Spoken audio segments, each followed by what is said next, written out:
Hello students, आज की video में हम चैप्टर नंबर 4 मतलब डिटर्मिनेंट्स के अंदर मिसलेनियस एग्जाम्पल्स को डिटेल में डिस्कस करने वाले हैं। अब जैसा कि आपको पता है कि अब हम मिसलेनियस एग्जाम्पल्स को डिस्कस करने वाले हैं, तो मतलब हमें चैप्टर नंबर 4 में नया कुछ भी नहीं सीखना। जो भी आपकी प्रीवियस नॉलेज है, मतलब जो भी आपने अभी तक डिटर्मिनेंट्स में सीखा है, उसी को हमने यूज़ करके इस एक्सरसाइज या इसकी एग्जाम्पल्स को हमें सॉल्व करना है। अब वीडियो में आगे बढ़ने से पहले मिसलेनियस एग्जाम्पल्स या एक्सरसाइज के बारे में मुझे आपसे कुछ बातें करनी है। जैसे बहुत से बच्चे मिसलेनियस एग्जाम्पल्स या मिसलेनियस एक्सरसाइज को छोड़ देते हैं क्योंकि उनको लगता है कि या तो ये मतलब कि इतने काम की एक्सरसाइज नहीं है या उनको ये मुश्किल लगती है। अब देखो, जहाँ तक पहली बात है कि ये काम की नहीं है, तो मैं आपकी नॉलेज के लिए बता दूं, कोई भी चैप्टर है, चाहे वो इजी है चाहे वो टफ चैप्टर है, अगर आपने उसकी मिसलेनियस एग्जाम्पल्स या एक्सरसाइज नहीं की तो आप ये मान के चलो कि आपकी वो चैप्टर की फुल प्रेपरेशन नहीं है। क्योंकि जो मिसलेनियस एग्जाम्पल्स या एक्सरसाइज होती है, ये एग्ज़ाम पॉइंट ऑफ व्यू से बहुत ज़्यादा इंपॉर्टेंट होती है। तो इसलिए मेरे अकॉर्डिंग ये मोस्ट इंपॉर्टेंट एक्सरसाइज होती है किसी भी चैप्टर की।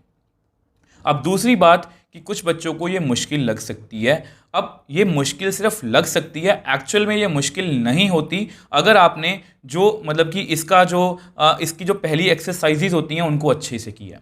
जैसे अगर हम चैप्टर नंबर 4 डिटर्मिनेंट्स की बात करें तो इसमें 4.6 तक हमने जितना भी डिटर्मिनेंट सीखा है उसको ही हम यूज़ करने वाले हैं। बट अगर आपने उसको अच्छे से नहीं किया तो आपको मिसलेनियस की एग्जाम्पल्स या एक्सरसाइज मुश्किल ही लगेगी। और अगर आपने मेरी कही हुई एक एक बात अच्छे से सुनी है, अच्छे से प्रैक्टिस की है, तो ये एक्सरसाइज आपके लिए बहुत ईजी है।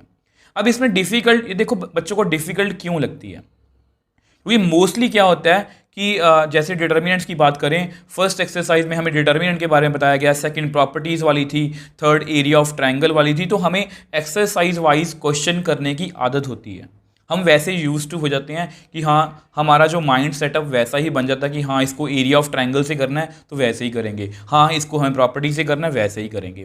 बट अगर आप मेरे से पढ़े हो तो मैंने आपको कभी भी ऐसा क्रैमिंग वाला मेथड नहीं सिखाया। मैंने आपको हमेशा एक वे दिया है कि जब भी एग्जाम्स में क्वेश्चन आता है तो आप उसको कैसे सोचोगे। तो अगर आपने इस तरीके से किया ना तो आपको मिसलेनियस एग्जाम्पल्स या एक्सरसाइज करने में कोई भी दिक्कत नहीं आएगी। तो एक अच्छे मन से, एक पॉजिटिव मन से आज की वीडियो को शुरू करते हैं। अब देखो, ये है हमारी मिसलेनियस की फर्स्ट एग्जाम्पल नंबर 30।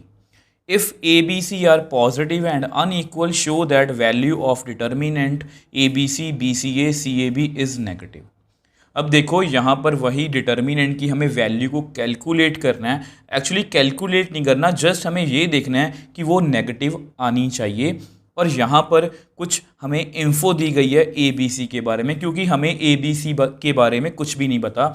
जैसे a b c are positive, तो ये हमें पता है कि तीनों नंबर पॉजिटिव नंबर हैं और अनइक्वल, और ये आपस में इक्वल नहीं है।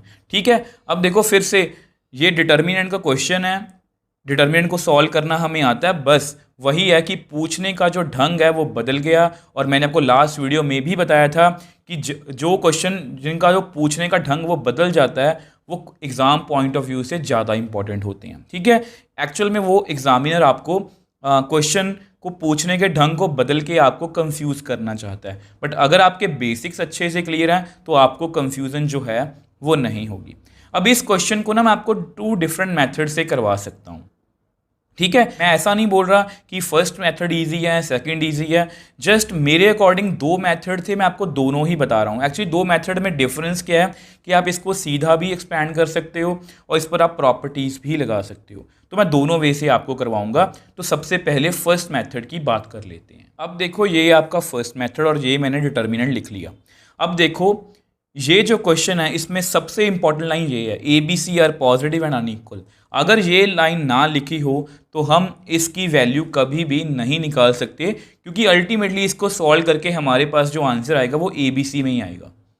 और मैं बता ही नहीं सकता कि वो नेगेटिव आएगा कि पॉजिटिव आएगा अगर ये हमें इंफॉर्मेशन गिवन ना हो। तो ये सबसे इंपॉर्टेंट इंफॉर्मेशन है। ठीक है। अब आपको पता है ये आपका डिटर्मिनेंट है और हमने प्रॉपर्टीज़ में काफ़ी मतलब कि डिटर्मिनेंट्स के 4.2 एक्सरसाइज के लिए हमने काफ़ी प्रॉपर्टीज़ की थी। ये सब कुछ जो है ये आपके डिटर्मिनेंट को ईजिली कैलकुलेट करने के लिए होता है। ठीक है, तो उसके लिए मैंने आपको याद होगा एक मैपिंग भी दी थी। अब ये मैपिंग जिन्होंने मेरे से डिटर्मिनेंट पढ़ा उनको पता है कि ये मैपिंग कौन सी है। आप एक्सरसाइज 4.2 की इंट्रो वाली जो वीडियो है वो इस डिस्क्रिप्शन बॉक्स में आपको प्लेलिस्ट मिलेगी डिटर्मिनेंट्स की, उसमें आप जाके चेक कर सकते हो। मैंने आपको अच्छे से बताया, ये आपको हर एक क्वेश्चन को स्टार्ट करने में, सॉल्व करने में बहुत हेल्प करेगी। ठीक है, तो अब आपको पता है कि सबसे पहले हमने यहाँ पर लिखा हुआ है कि डिटर्मिनेंट का क्वेश्चन है one with all elements are same in all rows और columns but in alternate positions. तो हम ये वाला स्टेप करेंगे C1 + C2 + C3 या ये वाला। ठीक है, तो अब देखो यहाँ पर ध्यान से देखो ABC BCA CAB one with all elements, मतलब A यहाँ पर है, यहाँ पर, यहाँ पर है, यहाँ पर, यहाँ पर, मतलब B यहाँ पर है, यहाँ पर और यहाँ पर।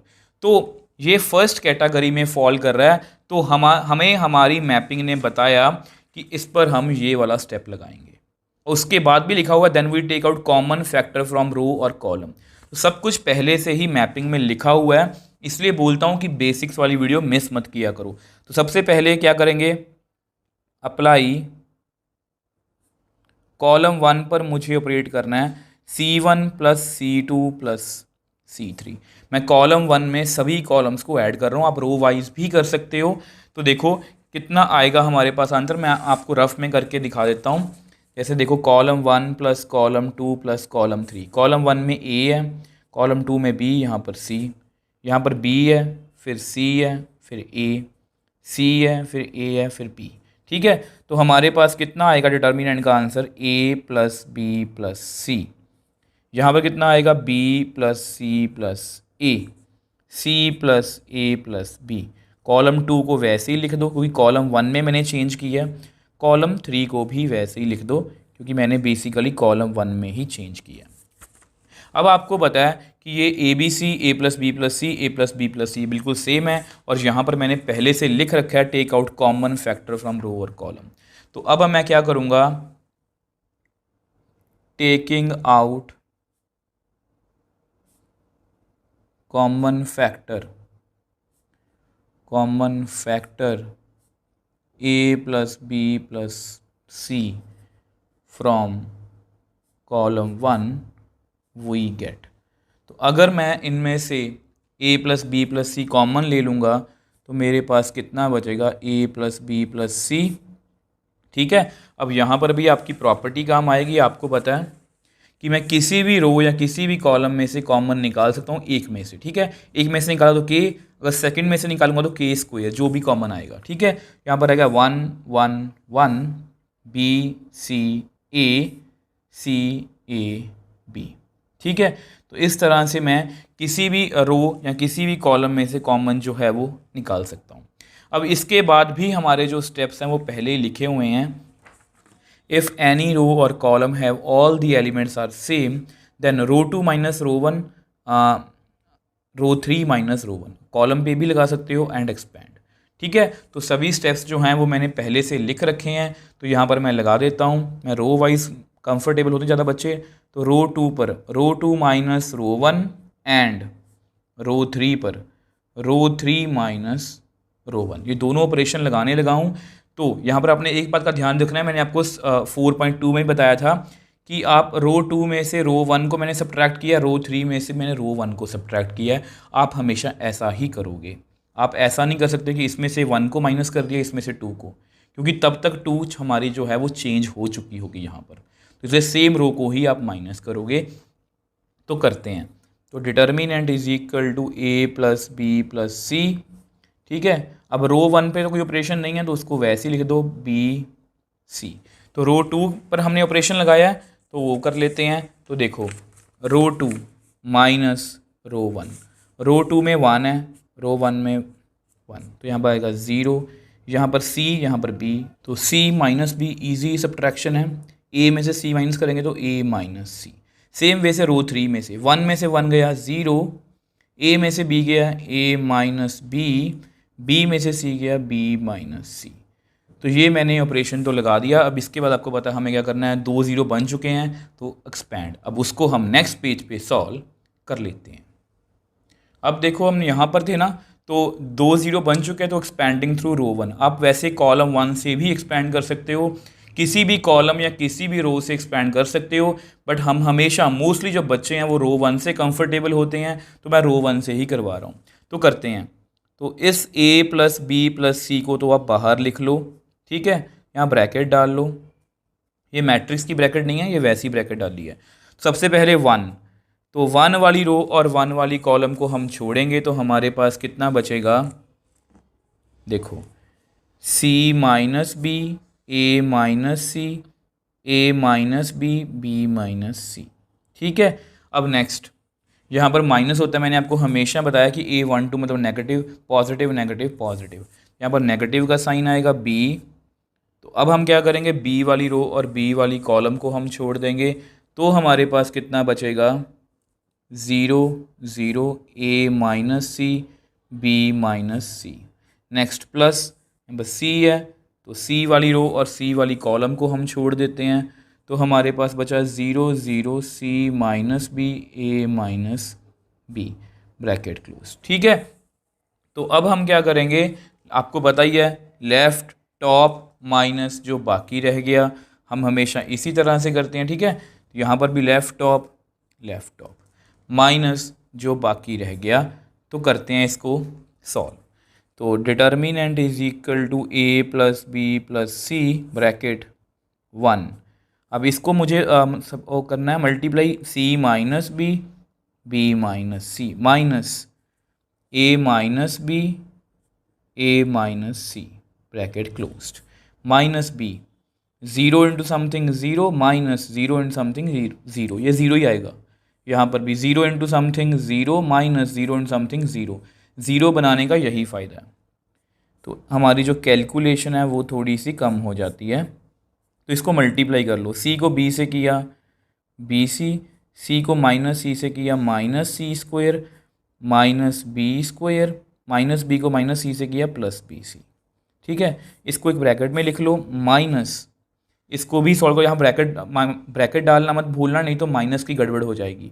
ए को ए से किया ए स्क्वायर, ए को सी से किया minus A C, minus B को ए से किया minus A B, minus B को सी से किया plus B C, bracket closed, ठीक है। तो यहाँ पर ऐसा करो, बड़ी ब्रैकेट डाल लो आप कोई और, ठीक है। तो माइनस बी इंटू 0 0, सी इंटू 0 0, तो ये मैंने सॉल्व कर लिया। थोड़ा सा और सॉल्व करते हैं, तो हमारे पास कितना आया, a plus B plus c, अंदर आया माइनस बी स्क्वायर माइनस सी स्क्वायर प्लस 2bc, सेम यहाँ पर है minus A square plus a c plus a b, इस माइनस को मैं अंदर ले गया, माइनस बी सी, तो हमारे पास इतना आ गया। तो which implies A plus B plus C, तो माइनस ए स्क्वायर ढंग से लिखते हैं, माइनस बी स्क्वायर माइनस सी स्क्वायर। अब देखो 2bc माइनस बी सी कितना आएगा, प्लस बी सी, ठीक है। तो मैं ए बी पहले लिख रहा हूँ, फिर बी सी लिख रहा हूँ, फिर ए सी लिख रहा हूँ।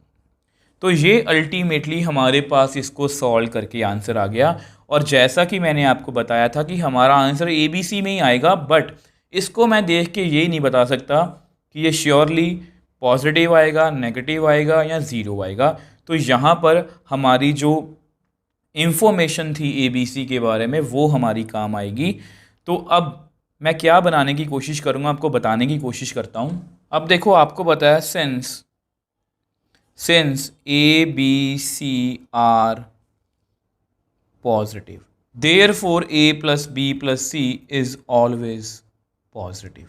क्योंकि अगर आप 3 पॉजिटिव नंबर्स को ऐड करोगे तो वो हमेशा हमें पॉजिटिव नंबर ही देगा। तो इसके बारे में मुझे क्लियर है कि ये पॉजिटिव है, ठीक है। अब देखो हमें करना क्या है, अब देखो हम यहाँ पर पहुँच गए थे ना, अब ये हमें पक्का पता है पॉजिटिव है, तो इसको थोड़ा सॉल्व करने की कोशिश करते हैं। इसमें से माइनस को कॉमन लो, तो माइनस बाहर आ गया, A plus B plus C, यहाँ पर आएगा A square plus B square plus C square minus A B minus B C minus A सी।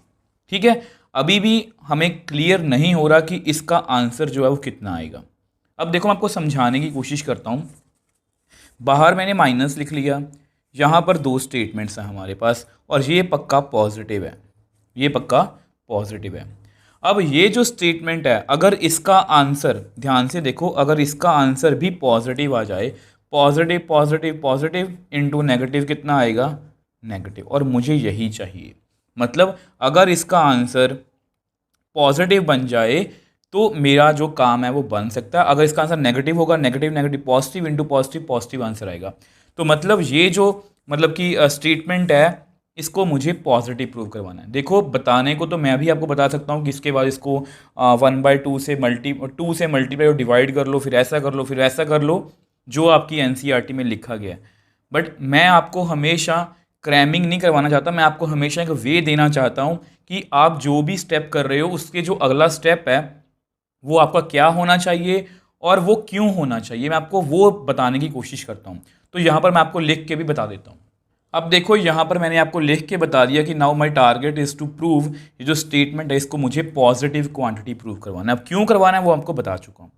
अब ये पॉजिटिव क्वांटिटी तब प्रूव होगी अगर यहाँ पर सारे स्क्वायर होंगे, क्योंकि आपको पता है कि स्क्वायर क्या होता है, हमेशा एक पॉजिटिव क्वांटिटी होता है। अब ये तो तीनों स्क्वायर में हैं, बट ये तीनों का मुझे कुछ नहीं पता कि इनकी वैल्यू कितनी आएगी। अब इसको स्क्वायर में मतलब कि लिखने के लिए ध्यान से देखो, यहाँ पर ए स्क्वायर बी स्क्वायर, यहाँ पर ए स्क्वायर बी स्क्वायर या माइनस ए बी है। ठीक है, अगर यहाँ पर 2 हो तो मेरी ये बात बन जाएगी, ये आइडेंटिटी बन जाएगी ए माइनस बी का होल स्क्वायर। सेम वे से यहाँ पर बी सी स्क्वायर है, देखो बी स्क्वायर सी स्क्वायर है, बी सी भी है। सेम वे से यहाँ पर सी square A square minus A सी भी है। तो मतलब अगर किसी तरह से यहाँ पर 2 आ जाए, किसी तरह से यहाँ पर 2 आ जाए तो मेरी जो बात है वो बन सकती है। तो अब मैं क्या करने वाला हूँ, इसको 2 से मल्टीप्लाई करने वाला हूँ और 2 से ही डिवाइड करने वाला हूँ। तो करते हैं। अब रीज़न मैंने आपको बता दिया, माइनस, अब यहाँ पर लिख लो आप 1/2, मतलब 2 से मैंने डिवाइड कर लिया। ठीक है, और 2 से मैंने मल्टीप्लाई कर लिया। तो यहाँ पर A square plus B square plus C square minus A B minus B C minus A C. ठीक है, अब इन सब के आगे मैंने 2 लिखा है। अब फिर वही बात, मैंने आपको रीज़न बताया कि मैं 2 क्यों लिख रहा हूँ, क्योंकि मुझे 2 से मल्टीप्लाई करना है ताकि मैं यहाँ पर स्क्वायर बना पाऊँ। ठीक है, तो अब इनको थोड़ा सा स्क्वायर बनाने की ओर चलते हैं। अब आपको पता है आइडेंटिटी कैसे बनेगी, इस तरह से ए स्क्वायर बी स्क्वायर। तो यहाँ से ना आप ए स्क्वायर, इसको ऐसे लिख लो, A square plus A square B square plus B square C square plus C square. चलो एक स्टेप मैंने जानबूझ के इंक्रीज़ कर दिया ताकि आपको कंफ्यूजन ना हो। अभी टाइम लग सकता है, अच्छी बात है, अभी टाइम लगा लिया करो, बेसिक्स पर क्वेश्चंस पर टाइम लगा लिया करो। अगर आप यहाँ पर जितना ज़्यादा टाइम लगाओगे उतना ही कम टाइम आपको एग्जाम्स में लगेगा। ठीक है, तो -1/2 ए प्लस बी प्लस सी। अब ए स्क्वायर ध्यान से देखना, जैसे इसको इकट्ठे कर, A square B square minus 2ab, A square plus B square minus 2ab, इनको मैंने इकट्ठा कर लिया। सेम वे से ध्यान से देखना, सेम वे से B square C square minus 2bc, B square C square minus 2bc। ठीक है, अब हमारे पास कितना रह गया, A square C square minus 2ac, A square plus C square minus 2ac। ठीक है जी, तो अब ये तीनों आपको पता है आइडेंटिटीज़ हैं। तो A plus B plus C, यहाँ पर बनेगा ए माइनस बी का whole square plus B minus सी का whole square plus A minus सी का होल स्क्वायर। यहाँ पर मैं मेंशन भी कर देता हूँ बिकॉज एक्स माइनस वाई का होल स्क्वायर कितना होता है, x square plus y square minus 2xy। ठीक है। अब ध्यान से देखो, ए माइनस बी का होल स्क्वायर, बी माइनस सी का होल स्क्वायर, ए माइनस सी का होल स्क्वायर हमेशा एक पॉजिटिव क्वांटिटी है, ये भी एक पॉजिटिव है, अब बाहर नेगेटिव है तो हमारा आंसर नेगेटिव आ गया। अब आप में से कुछ बच्चों के मन में डाउट भी आ सकता है कि सर वहाँ पर लिखा गया था कि a b c are positive and unequal. अब अनइक्वल का क्या रीज़न है? अब अनइक्वल का जो रीज़न है मैं आपको वो भी बता देता हूँ कि अगर ए और बी इक्वल होंगे तो ए माइनस बी का आंसर कितना आएगा? इसके स्क्वायर का 0। सेम वे से बी माइनस सी और ए माइनस सी, इन दोनों का आंसर भी कितना आएगा? 0। और 0 एंड समथिंग कितना होता है? 0। और 0 एक नेगेटिव नंबर नहीं है, इसलिए वहाँ पर लिखा गया है कि a b c are unequal. ठीक है। अब आपको पता, मैं यहाँ पर मेंशन कर देता हूँ, सिंस ए माइनस बी का स्क्वायर, बी माइनस सी का स्क्वायर, ए माइनस सी का स्क्वायर आर, ऐसे लिखो are positive quantities, therefore their sum is also positive। ठीक है। also a plus b plus c is positive quantity, also a plus b plus c is positive quantity। ठीक है। तो अगर ये सब कुछ मतलब कि पॉजिटिव क्वांटिटी में है तो यहाँ पर मैं लिख सकता हूँ therefore a plus B plus C 0 से बड़ा है एंड a माइनस बी का स्क्वायर, बी माइनस सी का स्क्वायर, a माइनस सी का स्क्वायर जो है वो भी क्या है? 0 से बड़ा है, as a b c are positive and unequal. क्योंकि ये पॉजिटिव एंड अनइक्वल है, क्योंकि ये पॉजिटिव एंड अनइक्वल है, तभी इसका, चलो इसका आंसर पता है पॉजिटिव आएगा, ये जो है ये 0 या 0 से बड़ा है। ठीक है। तो देयरफॉर डिटर्मिनेंट की वैल्यू कितनी आई? -1/2 into positive into positive, that means negative. और यही हमें प्रूव करना था कि ये जो डिटर्मिनेंट है इसकी वैल्यू कितनी है? नेगेटिव। ठीक है जी। अब देखो, मैं दोबारा से थोड़ा सा बताने की कोशिश करता हूँ आपको। अब देखो, सबसे पहले तो मैंने यहाँ पर मतलब कि वो मैपिंग के हेल्प से इस डिटर्मिनेंट को थोड़ा सा इजी बनाने की कोशिश की है। अब उस मैपिंग की हेल्प से मैंने सभी कॉलम्स को कॉलम 2, कॉलम 3 को कॉलम 1 में ऐड किया, उसको बाहर निकाल लिया और सब्ट्रैक्ट कर दिया। ये सब कुछ मेरी मैपिंग ने बताया। अब उसके बाद जैसे ही 2 0 बन के मैंने इसको एक्सपैंड कर दिया तो हमारे पास कुछ ऐसा आंसर आ गया। अब आपको पता है कि मुझे इसका आंसर नेगेटिव प्रूव करवाना था और ये मुझे पक्का पता है कि ये एक पॉजिटिव क्वांटिटी थी। अब क्योंकि ये एक पॉजिटिव क्वांटिटी थी तो मैंने इसको सॉल्व करने की कोशिश की, इसमें से माइनस को कॉमन लिया। अब ये मुझे प्रूव करवाना था कि ये पॉजिटिव क्वांटिटी है, पॉजिटिव पॉजिटिव नेगेटिव, कितना आंसर आएगा? नेगेटिव। ठीक है। तो उसके लिए मैंने इसको 2 से मल्टीप्लाई डिवाइड किया, इसको एक्सपैंड किया तो हमारे पास ऐसा कुछ बन गया। अब क्लियरली ये भी पॉजिटिव है, ये भी पॉजिटिव है, बाहर नेगेटिव है, तो हमारे पास हमारा जो आंसर है वो कितना आ गया? नेगेटिव। अब इसको एक बार दूसरे मेथड से भी कर लेते हैं कि अगर इसको हमें एक्सपैंड ना करना हो तो हमारे आंसर में किस तरह से चेंजेस आएंगे और उसको हम कैसे सॉल्व करेंगे, मैं आपको वो भी बता देता हूँ। अब देखो, ये आपका सेकंड मेथड है। ठीक है। मैं ऐसा नहीं बोल रहा कि फर्स्ट टफ है, ये ज़्यादा ईजी है, ऐसा कुछ भी नहीं है। ये जस्ट मेरी तरफ से है कि जस्ट मैंने इमेजिन किया कि अगर आप इसको ऐसे करो तो फिर आपको कौन कौन सी प्रॉब्लम्स जो हैं वो फेस करनी पड़ेंगी। अगर आप इसको डायरेक्टली विदाउट प्रॉपर्टीज इसको एक्सपैंड करते हो, क्योंकि नंबर्स इजी हैं, तो मैं यहाँ पर लिख देता हूँ एक्सपैंडिंग, क्योंकि ना आगे जाके आंसर में थोड़ा सा फर्क पड़ेगा और एक आइडेंटिटी लगेगी। ठीक है। तो इसलिए मैं आपको बता रहा हूँ। तो एक्सपैंडिंग थ्रू रो 1, तो हम रो 1 से एक्सपैंड करते हैं तो करते हैं, तो कितना आएगा? Determinant is equal to, first A को लिख लो, तो हमें क्या करना है? ए वाली रो और ए वाली कॉलम को छोड़ना है, तो हमारे पास कितना आएगा? CAAB।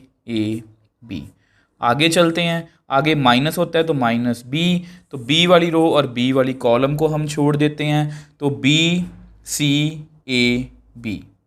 नेक्स्ट प्लस C, तो C वाली रो और C वाली कॉलम को छोड़ देते हैं, तो BCCA।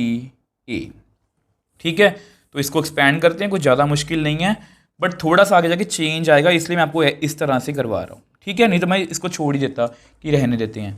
अब देखो लेफ़्ट टॉप मैंने कर दिया, माइनस जो बाकी रह गया, तो कितना आएगा, तो determinant is equal to A, तो यहाँ पर BC माइनस ए square minus B square minus AC plus C, AB minus C square. ठीक है, अब कुछ बच्चों को ये मेथड उस मेथड से थोड़ा सा इजी लग सकता है, क्योंकि इसमें कैलकुलेशन को बहुत छोटी है और ना हमने प्रॉपर्टीज़ लगाई हैं। तो थोड़ा सा इसको और सॉल्व करते हैं, तो ABC minus A cube minus B cube plus ABC plus ABC minus C cube. तो ऐसा करो, इसको थोड़ा ढंग से लिखते हैं, minus A cube minus B cube minus C cube. ABC कितना आया, 3ABC। अब जिन बच्चों का मैथ्स अच्छा है ना, इसको ना आप ऐसे लिख लो, इसमें से माइनस को कॉमन ले लो, A cube plus B cube plus C cube. अब मेरी बात बीच में ही है कि जिन बच्चों का मैथ्स अच्छा है ना, तो वे इस टर्म को थोड़ा बहुत जानते होंगे। ये हमने लोअर क्लासेस में एक आइडेंटिटी पढ़ी थी।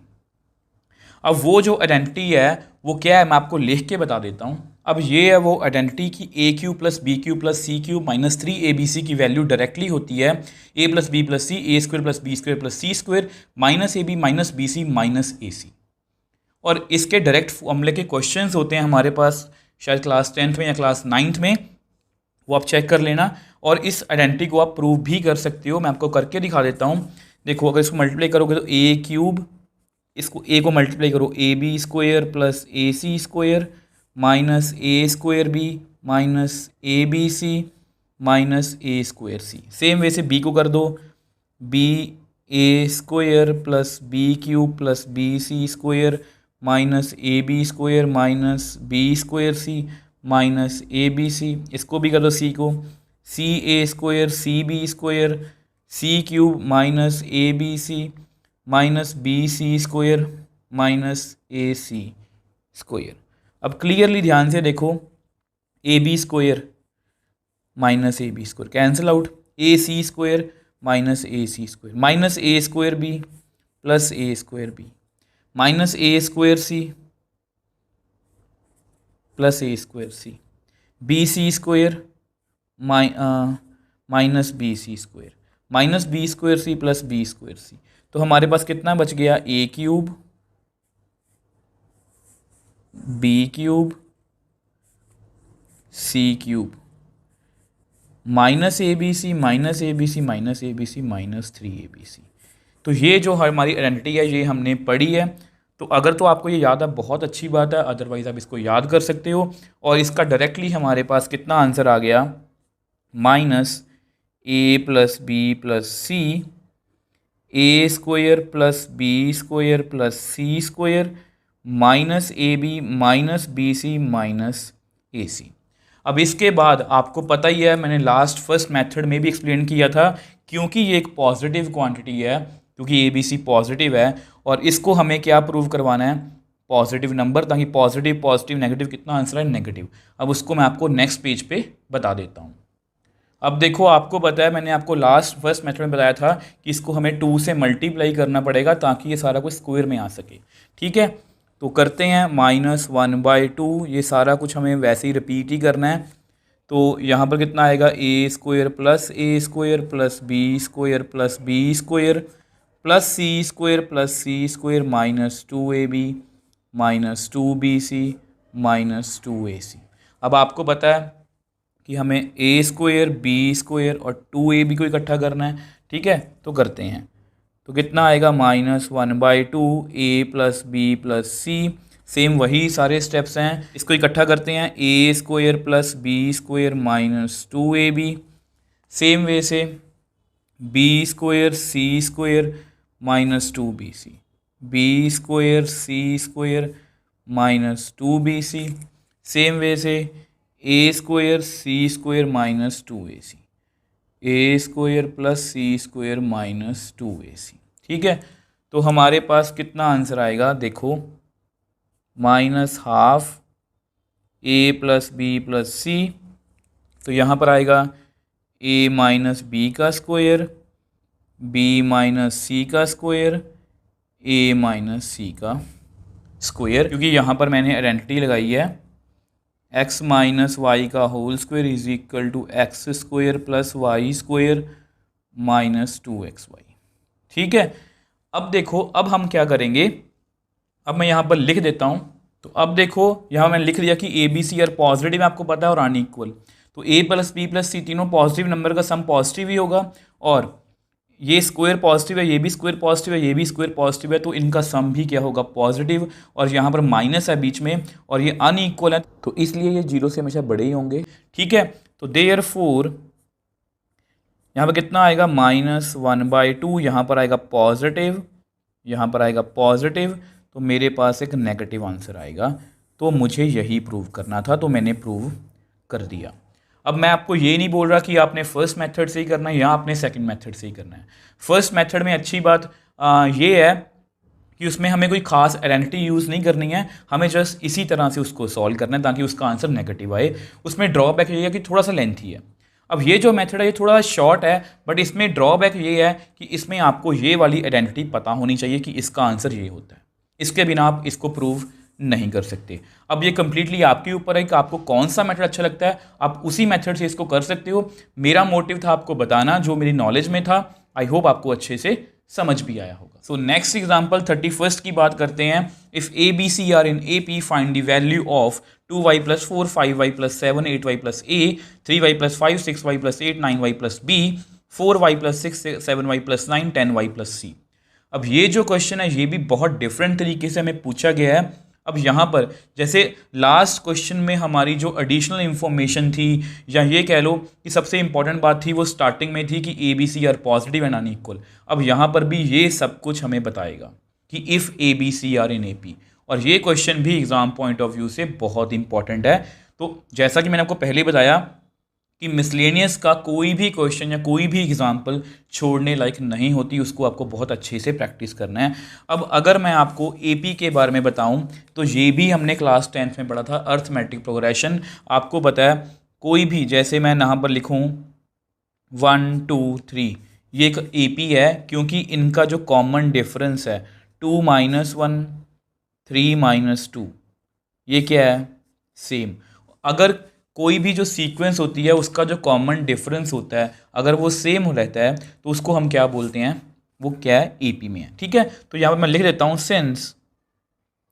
Since a b c are in AP, यही सबसे इंपॉर्टेंट रोल प्ले करने वाला है इस क्वेश्चन को सॉल्व करने के लिए। ठीक है, since a b c are in AP therefore their common difference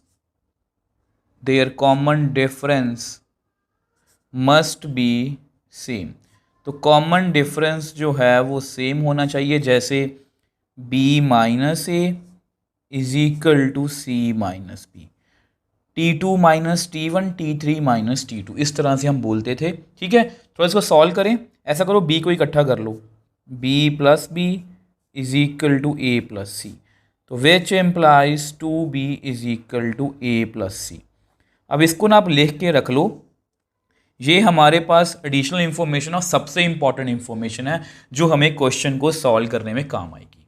अब देखो, हमें इस डिटर्मिनेंट की वैल्यू फाइंड करनी है, और आपको मैंने पहले भी बताया था इसको हम एक्सपेंड कर सकते हैं, बट इसमें जो नंबर ऑफ टर्म्स हैं वो इतनी ज़्यादा हो जाएंगी कि आप इसको ईजिली सॉल्व ही नहीं कर पाओगे, आपके बहुत चांसेस है कि आपसे गलती हो जाएगी। तो यहाँ पर हमें हेल्प करती हैं हमारी प्रॉपर्टीज़। ठीक है, ये जो प्रॉपर्टीज़ है ना, जो मैंने आपको 4.2 में बताई थी, तो ये हमें हेल्प करने वाली हैं। अब उससे भी ज़्यादा हमें हेल्प कौन करेगा, हमारी मैपिंग। ठीक है, अब हमारी मैपिंग के बारे में आपको पता ही है, ऐसी ही सेम मैपिंग हमने इंटीग्रेशन में भी की है, ऐसी ही सेम मैपिंग हमने मैट्रिसेस में भी की है। ऑलमोस्ट मैंने हर एक चैप्टर में आपको एक वे देने की कोशिश की है, और ये कंप्लीटली मेरी तरफ से, ये आपको कहीं पर भी और नहीं मिलेगी। ठीक है, सबसे पहले 1 with all elements are same in all rows और कॉलम्स। ऐसा बिल्कुल भी नहीं है कि 2y यहाँ पर कहीं पर और है ही नहीं है, तो ऐसा नहीं है कि 2y + 4 और कहीं पर भी किसी रो या किसी कॉलम में है, तो ये फर्स्ट कैटेगरी में फॉल नहीं करता। अब एनी अदर सिमेट्री, तो यहाँ पर हमने पहले लिखा हुआ है trying to take out common factor, तो क्या यहाँ से कुछ मैं कॉमन निकाल सकता हूँ? नहीं। अब कुछ बच्चे बोल सकते हैं कि सर वाई यहाँ से कॉमन आ जाएगा, पर 4 से कैसे कॉमन बाहर आएगा? देखो, अगर आप y कॉमन लोगे तो अंदर आएगा 2 + 4/y। अब ये तो और कॉम्प्लिकेटेड हो जाएगा। हम कभी भी कोई स्टेप तभी करते हैं ताकि वो ईजी हो, ना कि कॉम्प्लिकेटेड। तो y यहाँ से कॉमन नहीं आ सकता। अब यहाँ पर लिखा गया है ट्राइंग टू ऐड और सब्ट्रैक्ट एनी रो और column by using property 6th, try to make zeros और सिमेट्री। ठीक है, अब यहाँ पर ना हम कुछ ऐड और सब्ट्रैक्ट, आपको पता है प्रॉपर्टी जो 6th है वो हमारी क्या है, वी कैन ऐड और subtract equimultiples of any row और कॉलम टू एनी अदर। हम किसी भी रो या किसी भी कॉलम को किसी कांस्टेंट से मल्टीप्लाई करके किसी भी और रो या किसी भी कॉलम में ऐड और सब्ट्रैक्ट कर सकते हैं, ताकि हमें ज़ीरो मिले या हमें सिमेट्री मिले। ठीक है, जीरो से ये फ़ायदा होता है कि हमारी कैलकुलेशन कम हो जाती है, सिमेट्री से ये होता है कि अगर वो सिमेट्री में आ जाता है तो उसमें हम कुछ कॉमन निकाल सकते हैं, उसको हम ऐड कर सकते हैं, काफ़ी कुछ कर सकते हैं। अब जो सिमेट्री है, अब देखो जीरो तो नहीं बन रहा यहाँ पर, अगर इसको आप इसमें 2 देखो, मान लो यहाँ पर 2y, देखो मैं आपको समझाने की कोशिश करता हूँ। अब फिर से अपनी बातें रिपीट ही करूँगा, तो चाहूँ तो मैं भी आपको बता सकता हूँ कि जो एनसीईआरटी में किया गया उसको वैसे ही कर दो, आपके सामने एग्जाम्पल है, आप उसका सोल्यूशन देख सकते हो। बट मैं आपको हमेशा एक वे देना चाहता हूँ कि आप कहाँ कहाँ से जा सकते हो। जैसे इसको अगर आप 2 से मल्टीप्लाई करो तो आएगा 4y + 8। अब ये जीरो तो बन जाएगा अगर इसको सब्ट्रैक्ट करेंगे, बट यहाँ पर 4, 8 और 6 जीरो नहीं बनेंगे, तो इससे हमें कुछ खास फ़ायदा नहीं होने वाला। ठीक है, अब यहाँ पर और कौन सी बात की, यहाँ इसको देख लो, इसको देख लो, कहीं पर भी जीरो नहीं बन सकता डायरेक्टली। तो यहाँ मैं लिखा हुआ है सिमेट्री। अब सिमेट्री जो है, सिमेट्री कैसे बनेगी, ध्यान से देखो इसकी ओर। a + c है यहाँ पर, अगर मैं किसी तरह से इसको प्लस करूँ तो मेरे पास शायद कोई सिमेट्री बन सकती है। ये एक छोटा सा हिंट है हमारे लिए, यही सिमेट्री है, क्योंकि यहाँ पर AP लिखा गया है, यानी कि इसका काफ़ी रोल है। तो मैं यहाँ पर सिमेट्री बनाने की कोशिश करूँगा। अब ये कौन सी रो है, रो 1, ये कौन सी रो है, रो 3। तो अब किसी भी, यहाँ ऐसा करो, रो 1 पे ऑपरेट करते हैं हम, रो 1 में ना हम रो 3 को ऐड कर देते हैं। अब रो 1 पे ऑपरेशन लगाना है ना, तो ध्यान से करना, ध्यान से देखो, रो 1 + रो 3, रो 1 में है 2y + 4, रो 3 में है 4y + 6, तो कितना आएगा 6y + 10। तो यहाँ पर लिखो 6y + 10। ठीक है, तो यहाँ पर भी करते हैं 5y + 7, यहाँ पर कौन है 7y + 9, 5 और 7 12y + 16, 7 और 9 16। ठीक है, तो next 8y + a 10y + c, कितना आएगा 18y + a + c, तो 18y + a + c। अब इसी a + b को देखते हुए ही मैंने सारा कुछ किया है, तो 3y + 5, उसको तो बाकी को तो रोज़ को तो वैसे ही लिख लो, 9y + b, 4y + 6, 7y + 9, 10y + c। अब जो सबसे इंपॉर्टेंट रोल प्ले करेगा ना, वो यही a + c करेगा। अब देखो, मैंने a + c के लिए ही सिर्फ ये सिमेट्री बनाई है। अब इससे हमें कोई खास फ़ायदा अभी लग नहीं रहा, बट एक्चुअल में हमें बहुत फ़ायदा हुआ है। देखो, अब हम फिर से अपनी मैपिंग के पास जाएंगे। जब भी हम कोई ऑपरेशन लगाते हैं उसके बाद हम मैपिंग के पास जाते हैं। अब फिर से ऐसा नहीं है कि कोई भी एलिमेंट सेम रो में या सेम कॉलम में है तो पहली मतलब कि हमारी कैटेगरी जो है वो तो नहीं है, ये वाली कैटेगरी हमारी नहीं है। अब इसमें से कुछ कॉमन आ रहा है, नहीं, ऐसा भी कुछ नहीं है कि कुछ कॉमन आ रहा है। अब फिर से हम यही कुछ रिपीट करने की कोशिश करेंगे, कुछ ऐड या सब्ट्रैक्ट करने की कोशिश करेंगे। अगर आप ध्यान से देखो, a + c की वैल्यू किसके इक्वल है, 2b के। अगर यहाँ पर 2b लिख दूँ मैं, अब ये b है, ठीक है, यानी कि अगर इसको मैं 2 से मल्टीप्लाई करूँ, देखो ये 18y + a + c है, इसको मैं लिख सकता हूँ 18y + 2b। अगर इसको मैं 2 से मल्टीप्लाई करूँ, 9 2 18 + 2b, तो ये सब्ट्रैक्ट करूँगा तो ज़ीरो बन जाएगा। बहुत अच्छी बात है, ध्यान से देखो, इसको बाकी भी चेक कर लो, 12 + 16 ये भी ज़ीरो बन गया, 6 + 10 ये भी ज़ीरो बन गया। तो इससे अच्छी बात तो कोई हो ही नहीं सकती। तो हमें अपना क्वेश्चन क्लियरली दिखने लग गया कि अब हमें क्या करना है। अब देखो मैं क्या करने वाला हूँ, using one 6y + 10, 12y + 16, 18y plus 2b। तो a प्लस सी का मैंने 2b लिख दिया। अब अगर आप ध्यान से देखोगे अपनी सेकंड रो को, तो वो जो है वो एग्जैक्टली 2 का मल्टीपल है फर्स्ट रो का। ठीक है, वो एग्जैक्टली 2 का मल्टीपल है फर्स्ट रो का, यानी कि जो हमारी फर्स्ट रो है ना उसमें से मैं 2 को कॉमन ले सकता हूँ। ठीक है, अब उसको कॉमन हम कैसे लेंगे, अब ऐसा करते हैं उसको हम नेक्स्ट पेज पे सॉल्व कर लेते हैं। अब देखो हम यहाँ पर थे और आपको पता है जो सेकंड रो है वो अगर इसको मैं 2 से मल्टीप्लाई कर दूँ ये बिल्कुल एग्जैक्टली सेम बन जाएगी। ठीक है, तो मैं क्या करने वाला हूँ, आपको पता है हमारी प्रॉपर्टी है कि मैं इस किसी भी रो से या किसी भी कॉलम में से कुछ कॉमन फैक्टर जो होता है उसको कॉमन ले सकता हूँ। तो ध्यान से देखो, जो रो 1 है ना उसको मैं लिख सकता हूँ 2 कॉमन ले लो 3y प्लस 5, 2 कॉमन लो 6y प्लस 8, 2 कॉमन ले लो 9y प्लस b। ठीक है, 3y plus 5, 6y plus 8, 9y plus b। इसको तो लिख लो वैसे ही 4y plus 6, 7y plus 9, 10y plus c। ठीक है, तो मैंने रो 1 में से 2 को कॉमन ले लिया, मतलब अंदर कॉमन ले लिया। अब मैं क्या करने वाला हूँ, टेकिंग आउट देखो प्रॉपर्टी को मेंशन करना जरूरी होता है। कॉमन फैक्टर कौन है, 2 फ्रॉम रो 1। तो रो 1 में से मैं कॉमन फैक्टर को बाहर ले लेता हूँ, तो मेरे पास कितना बचेगा, अंदर ध्यान से देखो 3y plus 5, 6y plus 8, 9y plus b। 3y plus 5, 6y plus 8, 9y plus b। 4y plus 6, 7y plus 9, 10y plus c। ठीक है, अब देखो आपको बताया हमारी प्रॉपर्टी है, अगर किसी भी मतलब कि डिटर्मिनेंट के अंदर 2 रोज या 2 कॉलम एग्जैक्टली सेम होंगी तो उसका डायरेक्टली आंसर कितना होता है, 0। तो यहाँ पर मैं लिख देता हूँ since row 1 is equal to row 2 therefore determinant vanish का मतलब क्या होता है, मतलब इसका जो आंसर है, वैनिश का मतलब होता है 0। 3y प्लस 5, 6y प्लस 8, ये फॉर्मेलिटी है, 9y plus b, 3y plus 5, 6y plus 8, 9y plus b, 4y plus 6, 7y plus 9, 10y plus c। तो इसका आंसर कितना आएगा, 2 इंटू 0 मतलब 0। तो देयरफॉर जो हमारा मतलब कि डिटर्मिनेंट था उसकी डायरेक्टली वैल्यू कितनी आ गई, 0।